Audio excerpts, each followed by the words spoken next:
Messieurs, les membres du jury, cher public, bonsoir. Ce que beurre et whisky ne peuvent soigner est incurable, selon un proverbe irlandais. Il s'agit d'un sujet sensible et compliqué, mais après un petit verre de whisky, vous verrez que j'ai réussi à trouver quelques idées. Le whisky, mais parlons-en. Quoi de mieux pour comprendre son origine que d'aller le chercher à sa source? Cela fait deux sens. Ainsi, sans même qu'elle soit irlandaise, Larousse a pu me renseigner. Il est dit, whisky est le nom générique d'un ensemble d'eau de vie originaire d'Irlande. Nous ferons une minute de silence pour nos amis écossais plus tard. Il est dit eau de vie. Donc je me rectifie puisqu'en réalité, tout est dit. Mais pourtant, j'ai ouï dire que nous étions encore trop peu à connaître ses apports fructueux. Alors, mesdames, messieurs, commençons. Tout d'abord, le terme en lui-même marque une certaine forme de pouvoir. En quoi? En ne l'entendant qu'une seule fois, vous saurez que l'acceptation n'est plus une option, mais bien le fruit de la raison. Alors oui, ski. De plus, un simple verre de cette eau-là permet d'être transporté dans l'au-delà. Cet au-delà qui nous permet d'être heureux, sociable, drôle, naturel, et surtout de nous poser des questions existentielles, telles que le curling est-il un passeport? Ou encore, comment est-il possible que le mot indéfinissable ait une définition dans le dictionnaire? Tant de questions sans réponse. Et puis, il s'agit de bien plus qu'un simple verre de whisky. Il s'agit d'un moment plaisant, accueillant, bienveillant, amusant, effrayant et parfois même séduisant. Souvent un moment de partage, permettant d'oublier les différences, celles des couleurs, des religions, ou bien même d'ethnies, ne sont bien sûr pas conduites à la partie. Un moment où les langues se délient. Et quel mot? Trouve-t-on dans le mot communiquer? Commun, avec vos esprits mal placés. Le mot commun, car nous partageons ce moment sans aucun jugement. En réalité, ce verre d'eau de vie a pour objectif de créer une relation non verbale avec votre invité, de créer une ambiance chaleureuse avec ce dernier, voire même pour d'autres, de scotcher une amitié. Alors cela peut être amical, mais aussi professionnel, dans le but de préparer votre client potentiel.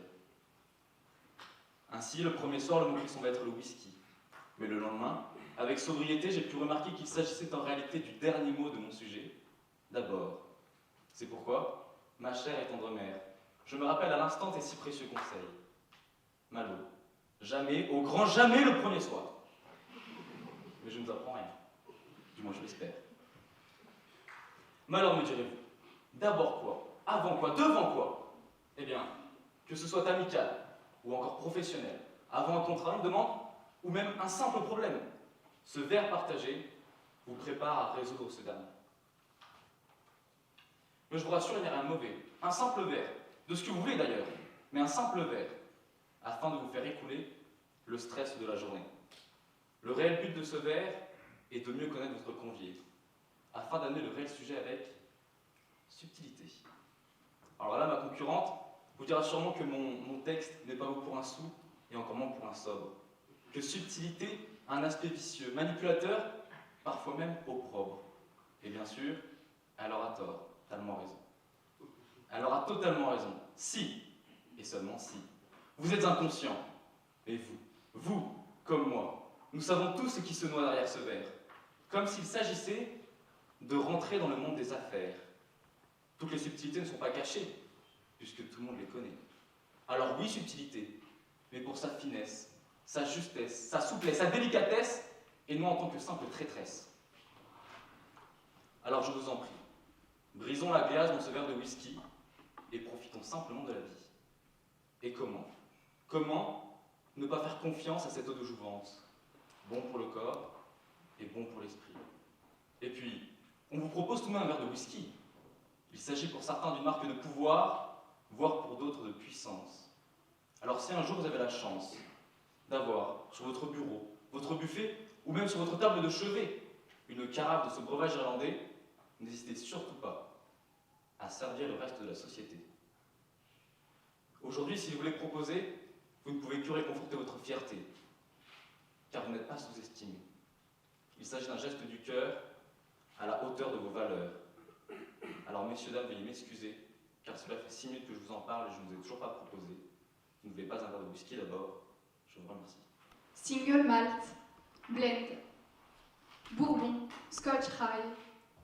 Tous ces noms pour une seule et unique boisson dont l'origine fait encore polémique aujourd'hui et anime un conflit animé entre les Écossais et les Irlandais.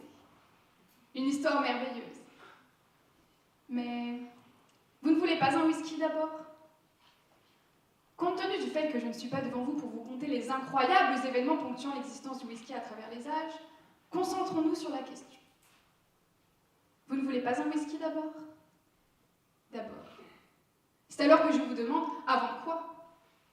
Avant la mort du projectionniste? Avant la dernière séance? Avant un concours d'éloquence? Je sais ce que vous pensez. L'amour. Ah, l'amour. Peut-être ne parlons-nous pas dans ce cas de l'amour avec un grand A, ni de celui qui dure toute une vie. Peut-être parlons-nous de celui qui ne dure qu'une seule nuit. Mais qu'importe. Peut-être le savez-vous, mais cette réplique de la Cité de la Peur ne fait pas sa première apparition sur le grand écran. On la retrouve tout d'abord sur le petit écran, dans l'émission humoristique des Nuls. Mais quel rapport, me direz-vous? Contrairement à la scène que vous connaissez tous, l'actrice Chantal Lobby accepte le verre de whisky. Elle se dit, je cite, désinhibée à mort. Dans la société actuelle, et en particulier chez les jeunes, l'alcool et son effet désinhibant peut sembler d'une grande aide dans la relation à l'autre.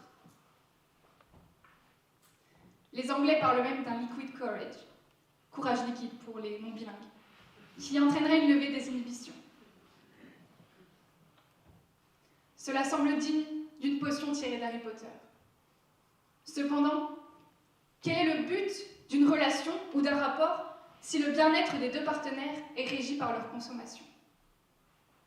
L'amour ne s'invente pas, il se vit dans la confiance et la pleine conscience du moment présent. Et à quoi bon être ivre d'alcool quand on peut être ivre d'amour? L'alcool affecte les capacités cognitives, en espérant ne rien vous apprendre par cette affirmation.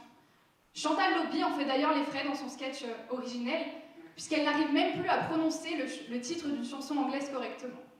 C'est comme si ses neurones fonctionnaient au ralenti. Et c'est le cas.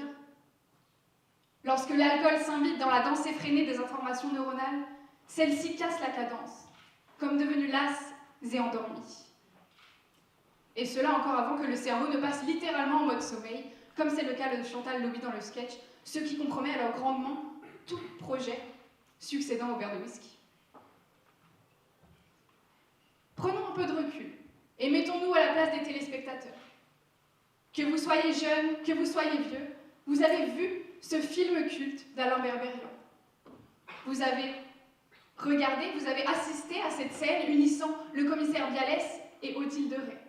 Vous avez remarqué l'apparition du whisky tant bien à l'image que dans le discours. Mais ne vous êtes-vous jamais demandé quel impact l'image de l'alcool à l'écran pouvait avoir sur vous, ou plutôt sur vos enfants? Car cet impact existe bel et bien. Indépendamment de votre volonté, les images s'inscrivent sur votre rétine, elles se fraient un chemin dans votre cerveau, s'insinuent tel un virus dans vos cellules. Oui, il a été prouvé que l'exposition à des scènes comportant de l'alcool dans les films rendait les adolescents plus à même de boire tôt et en grande quantité. Pourquoi? Aucune conséquence de la consommation d'alcool n'est montrée dans les films ni séries. Les films véhiculent une image faussée de la boisson, dans laquelle la consommation est courante, sans risque et appropriée pour tout le monde. Prenons un exemple. Peut-être avez-vous déjà regardé ou même entendu parler de la série Mad Men. Elle compte plus de 300 scènes montrant les personnages un verre d'alcool à la main, et très souvent du whisky, dès 10h du matin. En contrepartie, seules 2 scènes exposent les conséquences de cette consommation. Le whisky, que Boris Vian associait au snobisme, est dans cette série synonyme de réussite sociale et de respect envers celui qui le boit en grande quantité. Comment alors sensibiliser les jeunes au danger de l'alcool lorsque leur environnement les incite à boire pour atteindre des sommets. Que je me mette dans la peau de l'actrice, d'Odile de Ray, où Tupac attendant sa sœur. Non, je ne veux pas d'un esprit brumeux qui m'empêche de discerner entre mes vrais sentiments et ceux que l'alcool laisse transparaître. Non, je ne veux pas vivre dans une illusion dans laquelle mes capacités sont altérées. Non, je ne veux pas contribuer à l'alcoolisme des jeunes. Non, je ne veux pas de whisky d'abord. Mesdames, messieurs, évitez le whisky, évitez l'alcool, mais n'empêchez pas vos enfants d'aller au cinéma. Merci. L'amour du whisky. Effectivement, alors oui, avec ce verre, on connaît les risques de l'amour, et pourtant, on a toujours l'amour du risque. Oui, vous avez parlé également des enfants. Alors, pensez-vous qu'il faut encore une autorisation parentale pour boire de l'alcool? Vous, mesdames, messieurs, ici présents, même vous, le jury. Demandez-vous encore à vos parents, lorsque vous devez boire un verre, j'en perds mes mots, un verre d'alcool, est-ce réellement l'alcool qui fait du dégât? C'est comme accuser une personne qui est alcoolique au volant d'avoir créé un accident et de dire que c'est la voiture qui est défectueuse. C'est faux. En effet, vous dites que c'est l'alcool, mais c'est la personne. La personne en elle-même, à elle de se gérer, à elle de boire avec modération. Effectivement, vous avez dit que d'autres boivent plus. Les plus robustes vont se reconnaître.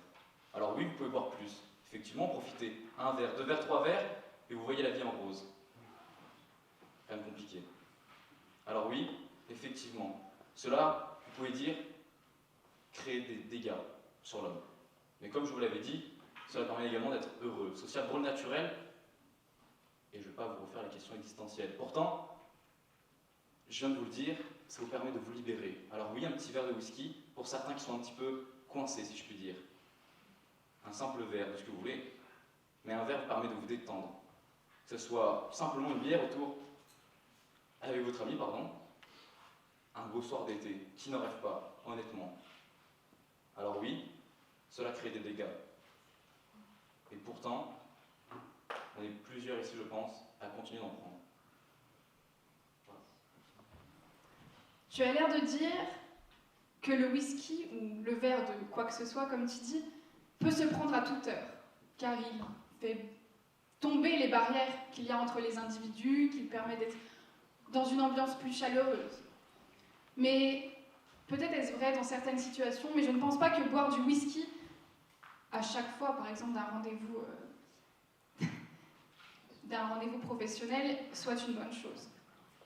Effectivement, cela affecte, comme je l'ai dit, les capacités cognitives. Cela affecte les capacités cognitives. Nous ne sommes plus à même de réfléchir comme il se doit, comme nous le faisons quand nous sommes sobres.